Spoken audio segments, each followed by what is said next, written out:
Estos son los delanteros mexicanos en Europa mejor cotizados. Lo que ha pagado el Benfica por Raúl Alonso Jiménez corresponde a un récord en, millones, habrá que aclarar, de dólares, superando lo pagado por Javier Hernández y por también el Tecatito Corona, inclusive por Nery Castillo, que cuando pasó al Shakhtar Donetsk, procedente del Olympiacos, llegó a ser también una cifra récord. Aquí hay dos ángulos para analizarlo, como establecíamos al principio. Uno, el tema de cotización, que para como están de repente los trancazos en Europa y lo que se anda pagando por mediocampistas, que a la menor provocación ves que se pagan 40, 50 millones de dólares, inclusive hasta por defensas. Sí.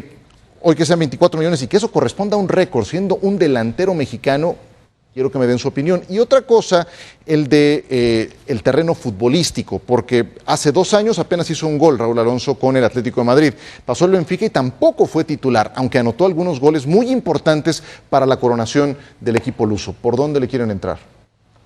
Yo le entro por el lado de que en tu pretis, sí, señor. Lo dijiste bien, ¿no? Hay muchas cosas que se mueven acá y igual no es su valor, ¿no? ¿Quién se llevó, quién no se llevó, por qué lo encarecieron? ¿En cuánto lo van a vender después? 400 millones de pesos, 20 millones. Hay franquicias que no los valen. Chelis, siendo empresario, los vale porque los pagaron, ¿no? Está. Pero, evidentemente, pero sí hay una inflación. No, tampoco los vale Pogba. Pero métete, Juan Carlos, métete. No, a lo que voy es... Métete a producir jugadores, no de a 20, pero en el argumento que pone Ciro en la mesa, estás hablando de un delantero seleccionado nacional. Si vas a pagar 50 por un defensa central, tampoco me parece nada alucinante pagar 22 por un centro delantero. Pero es récord mexicano. Sí, es récord mexicano porque el fútbol mexicano está muy poco acostumbrado a vender futbolistas bien vendidos. No, de hecho lo vendió bien el Benfica. Sí. O sea, lo vendió bien Méndez. Eso, pero no somos como muy dados a esa venta, sí. Nos cuesta, a los directivos mexicanos les cuesta, no están todavía tan acostumbrados. De repente a pesar que ha dado pasos, desde mi punto de vista, gigantes, en ese sentido, el fútbol mexicano. Ya están más acostumbrados. Por gestiones como la de Pachuca o la de Guadalajara particularmente. En ese sentido me parece que como está el mercado, el precio no me parece alto, de hecho me parece que está bajo. Para un centro delantero seleccionado nacional por su país, con el recorrido que ya tiene Raúl Alonso Jiménez. Como sea, pasó por el equipo más importante o de los más importantes que tiene el fútbol mexicano y ya tenía un currículum más o menos para Europa. Deportivamente, lo que decías tú en cancha, desde mi punto de vista, y aquí habrá muchos que no estén de acuerdo, es el centro delantero mexicano con más condiciones de todos los que hoy hay en activo. Pero potencialmente. Sí, el que más condiciones tiene se llama Raúl Alonso Jiménez, aunque le molesta todo. No es el mejor, no hizo más goles que Chicharito. No, es el futbolista con mejores condiciones para jugar a este deporte, correcto. Sin duda. Correcto. Yo creo que tiene una mezcla de los otros dos que podríamos considerar, que son Vela y el Chicharito. Yo creo que del cuello hacia arriba, Chicharito tiene una mentalidad más hecha a este tipo de cosas que él ha logrado, ¿no? Vela del cuello hacia abajo tiene unas condiciones futbolísticas impresionantes, no aprovechadas por falta de mentalidad.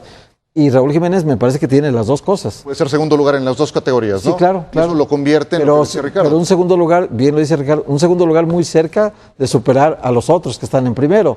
Porque, por ejemplo, ya Vela es difícil que dé un nivel más alto del que ya dio. Es muy difícil. Pero le faltan minutos. O sea, Rui Vitória aprovecharlo con goles. Sí, y tiene que desbancar a alguno de los dos que tiene enfrente. Sí, es que sea Mitroglou o a Jonas. Es importante. O sea, lo que dice Ciro, yo sí creo que es muy importante. Qué bueno que haya buenos jugadores en México. No sé si es mejor Chicharito o Jiménez en el gusto de la gente. Lo que sí sé es que Chicharito juega semana a semana y semana a semana hace goles. Sí. No, yo creo que no dudo de las condiciones de Jiménez. Me tocó tenerlo una categoría abajo en el América y hago un reconocimiento a Jorge Rangel, que tuvo la visión primero de escoger a Diego Reyes y después de darle seguimiento a Raúl Jiménez, porque hoy se nos olvida, ¿no? Y hay que reconocer a esos formadores en el Club América. Me tocó tenerlo una categoría abajo y me da mucho gusto por este chavo, por este chico que triunfe. Condiciones tiene de sobra. Sí, creo que le sobra mucha más mentalidad al Chicharito. Qué bueno por México que haya mejores jugadores.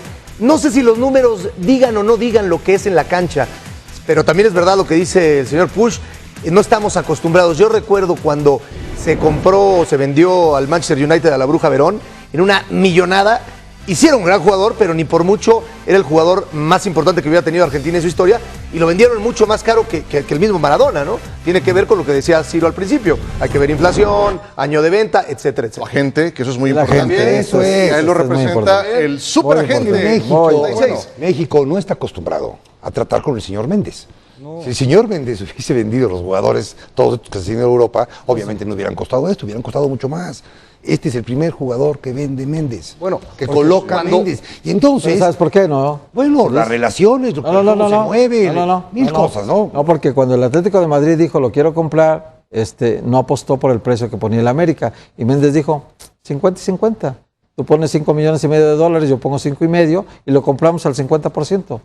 ¿Qué hicieron primero? Lo pagó los $9 millones que pagó primero de adelanto el Benfica, se los dio al Atlético de Madrid. Ahí estás pagado. Y los otros 13 van para la bolsa de Méndez. Bueno. O sea, está bien. Bueno, a mí es me parece visionario, muy bien. ¿no? No, hombre, Bueno, buenísimo, es que- buenísimo, buenísimo. Pero eso no tiene nada que ver si el Nada de jugador malo. juega, si no juega, No, si no, los no. demás son baratos, No, no. si son caros. Pues hombre, cayó en las redes este muchachón. Es un mercado al que hay que saber Ya entrar. lo dijo Juan Carlos. Yo me todos acuerdo quisiéramos estar cuando ahí. Cristian Benítez se va vendido al fútbol europeo, a Inglaterra, Yo ahí lo quería vende caer. Santos Laguna, lo venden una cifra que fue récord para el fútbol mexicano, 10, 11 millones de dólares. Y luego resultó que era préstamo, Cristian- ni siquiera lo vendieron. Bueno, lo regresan porque tenía un problema de nacimiento en la rodilla y tal. Pero si Cristian Benítez se hubiera ido vendido desde Sudamérica, desde Ecuador, se hubiera ido vendido por el doble. Es un tema al que el fútbol mexicano muchas veces parece que no le ha sabido entrar. Que no es exportador. ¿Cómo ir? Exacto, no exporta talento a un mercado que está, ya es el problema del mercado, que el mercado esté inflado y pague precios que parezca que no lo valen los futbolistas, pero el mercado mexicano tiene que empezar a entender que así se están pagando las transacciones. Pero Ahí entonces es donde la gestión del Pachuca toma valor, porque Eso hoy el iba a decir. Pachuca, que empieza a acreditarse internacionalmente, que ya colocó a Herrera, ya vendió a Dame en lo que lo vendió, se puede dar el lujo de decir, Ener a ver, Valencia, tienes a Pizarro, Ener Valencia, exactamente, bien tienes a vendido. Pizarro, bueno, a ver, ¿cuánto me ofreces? No se va gratis. Y tiene que ver también porque tienen una sección que ver la parte internacional, ya hace rato, no recientemente creada. Ahora, Raúl Alonso Jiménez, cuando le trajeron, ¿se acuerdan de Narciso Mina en el América? Sí. Que era el abocado a ser titular. Bueno, se sobrepuso, se creció el castigo, se adueñó de la titularidad y hoy lo tenemos donde lo tenemos. Es lo que le falta, necesita dar ese siguiente salto para hacerse de un puesto titular. Cuando en el llegó Benfica. Miguel Herrera a América, Miguel Herrera quería traer a Aldo de Nigris. No lo pudo conseguir la directiva. Y le dijeron, pues hay un chavo que es Raúl Jiménez y lo vas Y a lo tener puso, que usar. y Y, lo Miguel puso. lo empezó a usar Sí, sí, y ahí sí. despuntó Raúl Jiménez, pero no estaba ni en los planes. Estamos viendo sus goles, fueron decisivos la gran mayoría contra Moreirense, fueron sobre el final entrando de cambio, cuando no podía parpadear el Benfica porque tenía en el retrovisor al Sporting de Lisboa en buena medida esos 3 o 4 goles que anota en la segunda mitad del Y este torneo el Bayern. fueron decisivos. Y este el contra el Bayern. Bayern Múnich en cuartos de final la Champions. de la Liga de Campeones. Yo digo que los hechos refutan a las teorías y no al revés, no las teorías a los hechos. Hay muchas teorías sobre que el fútbol mexicano no crece y no crece y no crece. Entiendo que falta mucho como para sentirnos potencia, pero si tú te vas 30 años atrás, pensabas por ahí después del 86 Quirarte que se iba a ir a Francia, pero después el Tata Brown hace gol en la final y se llevan a Brown. Y nada más estaba Luis Flores, Negrete, Hugo Sánchez. Te vas hace 20 años, por ahí Luis García, nadie más, Nachito Ambriz parecía que iba a salir, Claudio Suárez, Campos, nadie más. No, hace 10 años todo fue un boom, después de, o hace 11 años, después de la Copa, la Confederaciones, ¿no? Que se va Salcido, después del Mundial, No, la Volpe dice que hace el fútbol Rafa mexicano, que lo Gracias a la Volpe, gracias a la Volpe. que forma el fútbol mexicano, él crea los talentos porque en México Él no había los hace, talentos él los- y entonces gracias a él. empieza la exportación. Ni hace 30, ni hace 20, ni hace 10 nos imaginábamos esto. Entonces, qué bueno que esto suceda. Después ya cada quien lo acomodará como sea, pero yo sí lo celebro que esto esté sucediendo. Ahora, un jugador vale lo que el mercado paga, ¿no? O sea, si este jugador lo paga el Benfica en ese precio, eso vale. Tampoco le puedes exigir Ahora, que juegue a 24 no, millones. no. ¿Por qué? ¿Por qué? No, pero vas a cuidar tu inversión de 24 millones más. Problema de Méndez. Claro, pero también hay que entender que... Méndez. Sí, y Méndez lo acomodará sin problema. Claro. Pero tienen a Jonas y tienen a Mitroglou, que ya andan en los 30 o arribita de los 30, y entonces este chavo, esta posibilidad de 5 o 6 años de gran rendimiento, a eso le está apostando Benfica, ¿no? Y a venderlo después mejor. Otro que tiene una cláusula de rescisión alta es el Tecatito Corona, jugador del Porto, que estará enfrentando al PSV. El Porto tiene que enfrentar fase previa de Champions, no olvidemos eso, porque el Porto fue tercer lugar en la primera liga en Portugal, va contra el PSV.